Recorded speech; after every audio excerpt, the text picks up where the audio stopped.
What if I told you that this crystal can grow naturally as an almost perfect cube? No carving, no shaping. It literally comes out of the earth like that. And that's only the beginning of what makes fluorite so fascinating. Loves, you really asked for this one too. Over 25 of you requested fluorite, making it the most requested crystal for this week's crystal education. Do you know what? I completely understand why. All of those incredible greens, the purples, the blues, the rainbows, the bands make it instantly recognizable. But fluorite is much more than a beautiful crystal. It has a fascinating chemical composition. It has its own place on the Mohs hardness scale, and it even gave us the word fluorescence. So what actually is fluorite? Well, this is a naturally occurring mineral. Believe it or not, all of those beautiful colours are natural, made primarily from calcium fluoride, with the chemical CaF2. It actually belongs to the halide mineral group and crystallizes in the isometric, also known as cubic crystal system. Why does it grow in cubes, I hear you ask? Well, the shape we see on the outside of a crystal is actually connected to what's happening on the inside. Fluorite has a highly ordered, symmetrical, internal, oh my gosh, arrangement of calcium and fluoride ions. Yes, because that structure belongs to a cubic crystal system, fluorite commonly expresses that symmetry externally through square faces. But here is another brilliant fact. Although fluorite commonly grows as cubes, it has the perfect octahedral cleavage in 4 directions, and cleavage describes the way a mineral naturally tends to split along particular planes within the crystal, along weakness within its atomic structure. So fluorite can grow as a cube, yet when it cleaves correctly, it can produce octahedral shapes with 8 triangular faces. Yes, it's a very special crystal. Nature is incredible, isn't it? Whilst it looks like quartz, how hard is this fluorite? Well, it has a hardness of 4 on the Mohs scale. Do you remember last week? Powder being 1, diamond being 10. So fluorite is relatively soft and can be scratched by harder minerals. It's also very brittle. It doesn't look like it, does it? That gloss and that shine. But because of that perfect cleavage, it can chip, it can break if knocked or dropped. So this is definitely one to treat with a little extra love. But why does fluorite come in many different colours? Pure fluorite can actually be colourless, but in nature we find fluorite in an extraordinary range of colours, including the purples, the greens, the blues, the yellows, pinks, violets, and almost black.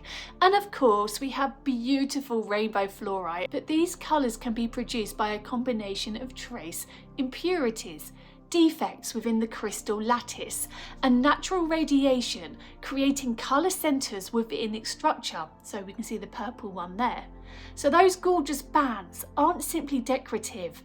They've developed as the crystal was growing and can reflect changes in the conditions through the thousands of years and the chemistry of its environment as it's grown. So when you are looking through this beautiful crystal, through the layers of rainbow fluorite or green or purple or blue, you're looking at part of that mineral's geological story. So where does this beautiful crystal come from?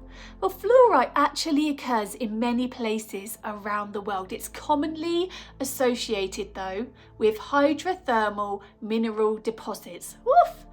This is where hot mineral-rich fluids travel through fractures and spaces within rocks, and as the fluid cools, the chemical changes, the conditions change, and fluorites can crystallize.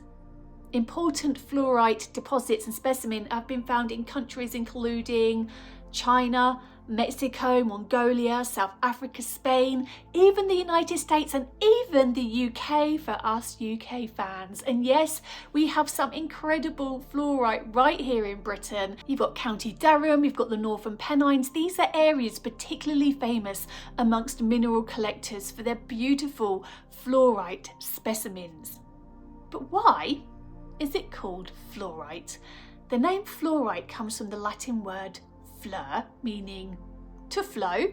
And did you know that historically, fluorite was used as flux in metal smelting, helping materials melt and flow more easily and assisting in the separation of impurities. Go fluorite. So this is where the commercial name fluorspar comes from. And fluorite didn't just give us its own name. The chemical element fluorine was ultimately named through its association with fluorite too. And what about fluorescence? What about fluorescence? Okay, get your UV lights at the ready. This is probably my favourite fluorite fact, because the word fluorescence was derived from fluorite. In the 19th century, physicist George Gabriel Stokes investigated materials that absorbed ultraviolet radiation and emitted visible light. Fluorite was one of those materials associated with his studies, and he coined the term fluorescence from the mineral's name. Now, some fluorite can absolutely appear to glow under ultraviolet light. I told you to get your lights, but not every fluorite will fluoresce. I don't have my light, so I can't check mine. But the colour and the strength of the reaction can absolutely vary depending on each specimen, and the impurities or activators present within it can make it glow or not. So again, if you've got your own fluorite and have a UV torch, have a look at yours, because you might actually discover something you didn't even know was there. Let us know in the comments, send us some photos, I'd love to see. What about fluorite's crystal energy though? We're now moving away from the mineral science into traditional crystal practice. Okay, because fluorite is traditionally associated with mental clarity, focus, concentration, organisation, and clearing your mental clutter. So this is why this has become such a popular crystal for studying and learning and working, and generally bringing a little bit more order into your thoughts. Perfect for Virgo season. Different colours are obviously as well associated traditionally with different things that you might need. So the purple fluorites are often more associated with intuition and spiritual awareness. Green fluorite is associated with balance, renewal, and heart-centered energy. So this is a bit of both of that. Then you've got your special blue fluorites, traditionally linked with communication and clear expression.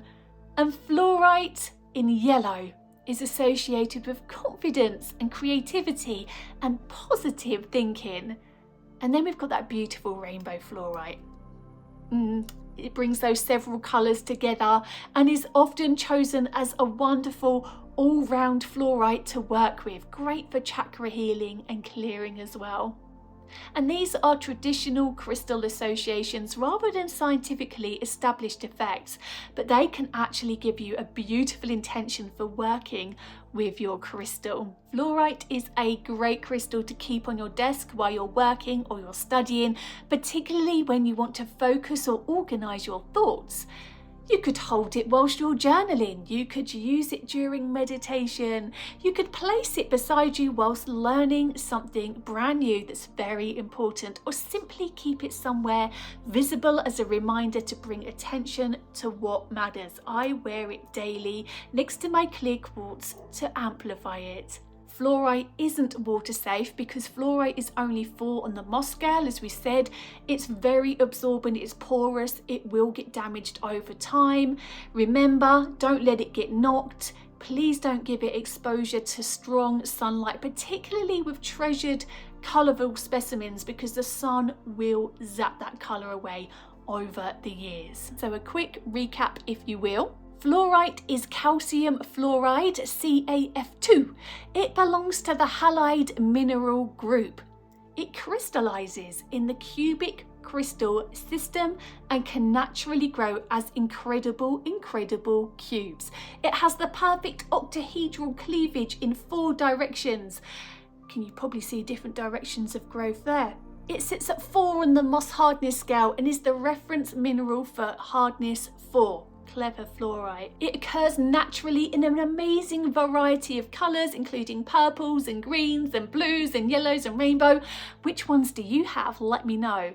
And some specimens can fluoresce under UV light, and fluorite has actually given us the name fluorescence. So, did you learn something new about fluorite this week? I'd love to know. Let me know in the comments. And which crystal would you like to learn about next week? But for now, thanks for watching, and remember, the right crystal will always find you.